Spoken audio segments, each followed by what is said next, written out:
দেখুন সবচেয়ে বড় কথা হচ্ছে ১/১১ কোনো স্বয়ংক্রিয় ঘটনা নয়।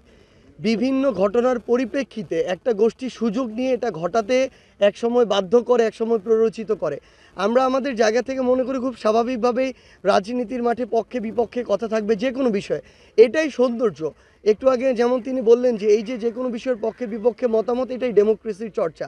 আমরা মনে করি খুব স্বাভাবিকভাবেই অন্তর্বর্তীকালীন সরকার কিংবা আমাদের বর্তমানে রাজনীতিতে যে ব্যক্তিরা রয়েছেন, গুরুত্বপূর্ণ ব্যক্তিরা, তাদের মতের মধ্যে দ্বিমত থাকবে, বৈচিত্র্য থাকবে, আবার যৌক্তিক বিষয়ে তারা ঐক্যবদ্ধ হবেন। এটাই হচ্ছে সবচেয়ে বড় কথা। কিন্তু আমরা যে জিনিসটা আমাদের জায়গা থেকে মনে করি যে আমরা যেন আমাদের এই বিভিন্ন কথা মতামত কিংবা পদক্ষেপের মাধ্যমে নতুন করে আবার ওই ফ্যাসিস্ট কিংবা তাদের কোনো দোসরকে সুযোগ না দেয়। তারা তো চাইবে আমাদের ঐক্যের ফাটল ঘটাতে। এই ফাটলের সুযোগে যখন আমরা নিজেদের সাথে নিজেরা বিভাজনে লিপ্ত হব, তারা এই সুযোগটা নিয়ে তাদের স্বার্থ হাসিল করবে। তো আমরা আমাদের জায়গা থেকে মনে করি এখন সবচেয়ে গুরুত্বপূর্ণ হচ্ছে এই জাতীয় ঐক্য। জাতীয় ঐক্যর জন্য সবার আগে যে কোনো গোষ্ঠী, দল, ব্যক্তি এসবের স্বার্থের আগে বাংলাদেশের স্বার্থ চিন্তা করতে হবে।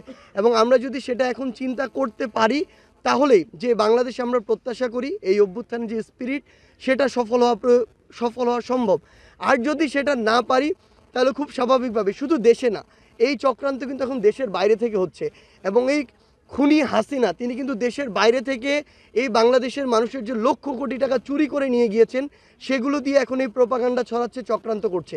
তো আমাদের আসলে যেমন অন্তর্বর্তীকালীন সরকার তার জায়গা থেকে সচেতন থাকবে, রাজনৈতিক দলগুলোরও তাদের জায়গা থেকে সচেতন থাকা প্রয়োজন যে আমাদের ভিতরের কোনো চিন্তা কিংবা মতপার্থক্যের সুযোগ বাইরের কেউ নিচ্ছে কিনা। আমরা মনে করি যদি আমরা সবার আগে দেশের স্বার্থ চিন্তা করতে পারি, তাহলে যেই স্পিরিট নিয়ে অভ্যুত্থান হয়েছে সেই স্পিরিটে সফল হওয়া সম্ভব।